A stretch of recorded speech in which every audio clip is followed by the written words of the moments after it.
Olá, vamos mergulhar direto numa questão super interessante e atual do ENAC. A questão narra uma lei estadual que obriga a impressão das datas de vencimento e postagem na parte externa dos envelopes de cobrança. A ideia era até boa, né? Facilitar a vida de quem recebe. Mas, olha só, o STF entende que expor informações financeiras na parte de fora da correspondência permite que terceiros tenham acesso a dados pessoais, violando a privacidade. Então, com isso em mente, vamos analisar as alternativas.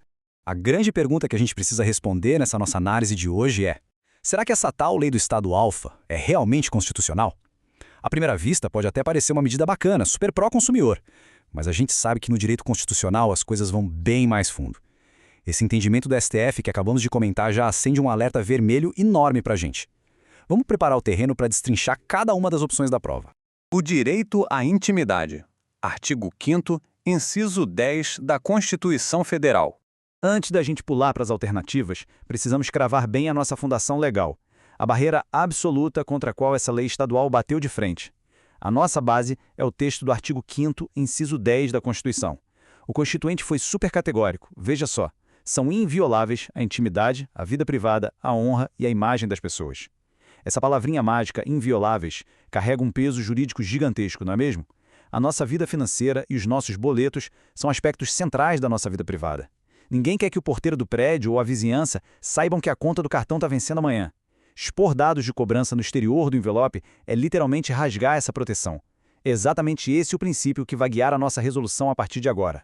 Análise das alternativas. Questão 68 do ENAC. E, para não fazer suspense, a alternativa A está correta e ao nosso gabarito. O STF já decidiu que leis com esse teor são inconstitucionais porque afrontam diretamente o direito fundamental à intimidade e à vida privada, previsto no artigo 5º, inciso X da Constituição Federal. A lógica é cristalina, pessoal. Imprimir o dado sensível de cobrança do lado de fora quebrou a garantia constitucional da privacidade. Mas o grande aprendizado aqui vem de entender por que as outras opções falham, certo?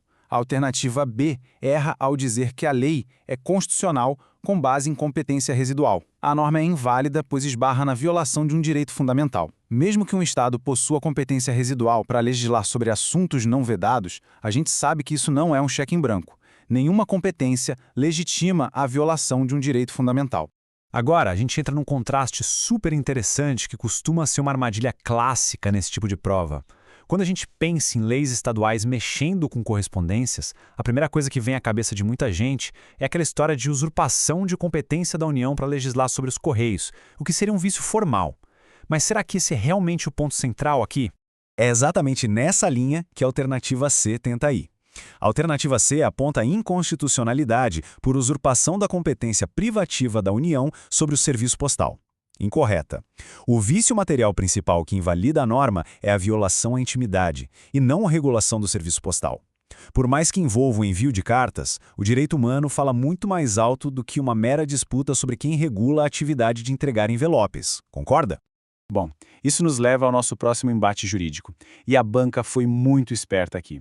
Pensa comigo, se a intenção declarada do Estado alfa era ajudar as pessoas a não esquecerem de pagar o boleto, será que isso não estaria protegido pela competência concorrente para legislar sobre o direito do consumidor lá no artigo 24 da nossa Constituição? Aí que entra a pegadinha. A alternativa D afirma que é constitucional por ser matéria de direito do consumidor. Errada.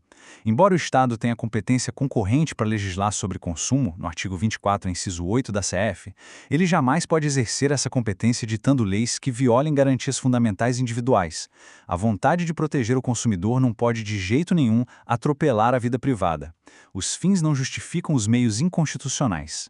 E para fechar essa bateria, a alternativa E sugere interpretação conforme a Constituição para aplicar a lei apenas a estatais. Incorreta. Pensa bem, a violação à intimidade do cidadão ocorre da mesma forma, independentemente se quem envia a cobrança exposta é uma empresa pública ou privada. O constrangimento é rigorosamente o mesmo. O dano está na exposição visual do dado na carta, e não na natureza de quem foi lá postar. Essa diferença simplesmente não resolve o nosso problema constitucional. O gabarito explicado. A inconstitucionalidade da norma. Então, recapitulando a nossa resposta correta, resumindo a ópera. Imprimir dados de cobrança do lado de fora do envelope expõe a vida financeira do cidadão e é inconstitucional por violar a intimidade. Gabarito oficial, letra A. Para a gente levar para a prática e não esquecer mais, é super importante fixar a ratio decidente, ou seja, a razão de decidir do STF.